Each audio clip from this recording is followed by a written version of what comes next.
идват от космоса, те родени са тук, но сърцата им просто са по-кристални от звук.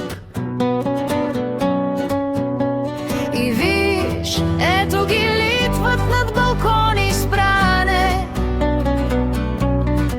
над калта, над сгурията в двора. И добре, че се срещат единици поне от вида на хвърчащите хора. А ни бутаме някакси и жени ни влекат, а ни пием коняка си вбито в някакъв кът.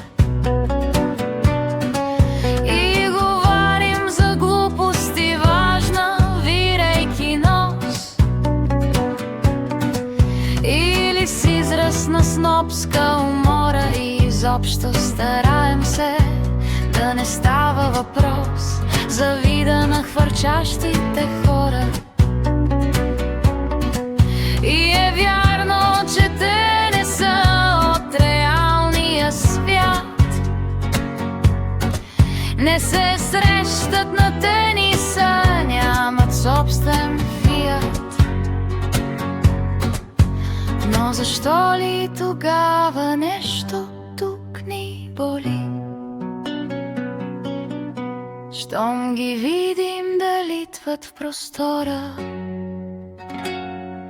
да не би да ни спомнят, че и ние сме били от вида на хвърчащите хора.